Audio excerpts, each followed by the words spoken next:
mkurugenzi wa dati na kufahamu muda mrefu Tunda, kwa muda mrefu sana, miaka zaidi ya 15 nadhani.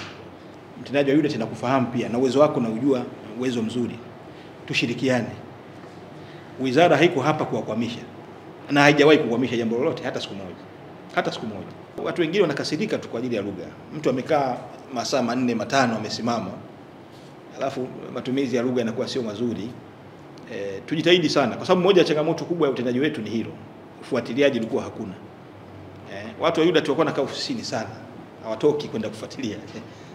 Sasa tuwaombe this time na kwa sababu kuna balozi yeye atatusaidia uzoefu wake kwenye mataifa mengine. Jaribuni kutoka ofisini, fuatilieni mienendo. Hata kama mtendaji mkuu sio lazima uende na watu. Nenda mwenyewe, panda. Ingia kwenye basi kimya kimya tu. Fuatilia uweze kujua. Niende irudi, fuatilia. Niwatake mkae pamoja. Mfanye kazi kwa pamoja. Kama kuna jambo halijakaa vizuri, katibu mkuu yupo, naibu katibu mkuu yupo, anayesimamia eneo hili.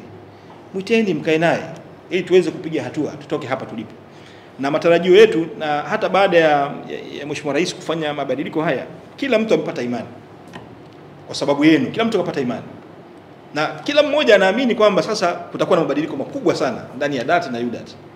Sasa hii imani ambayo Watanzania wameshaiweka ndani ya muda mfupi, ni waombe sana tuhakikishe kwamba imani hii tunailinda na tuiendeleze kwa ajili ya maslahi mapana ya taifa letu.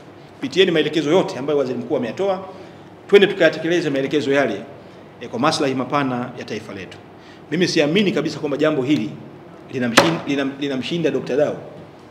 Jambo hili linamshinda Kafulila ambaye ndio anawajibika moja kwa moja kwenye uwekezaji. Eneo hilo la uwekezaji.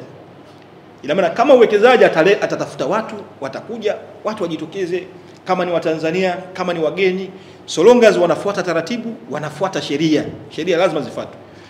Na kwa imani ambayo Mheshimiwa Rais amewapatia, tunaamini changamoto ya usafiri Dar es Salaam inakwenda kuwa historia. Nina imani hiyo.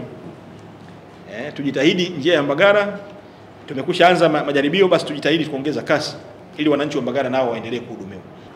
Jitahidi Tunda kuhakikisha kwamba wale wawekezaji wote waliojitokeza, kamilisheni taratibu zao.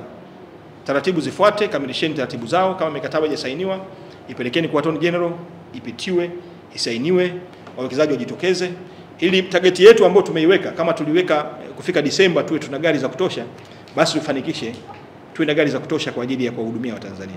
Kama ni gesi, basi tuhakikishe kwenye vituo kipindi hiki ambacho tunaelekea Disemba, vituo ambavyo vimechaguliwa kwa ajili ya kuweka mifumo ya gesi ikamilike mara moja bila kuchelewa.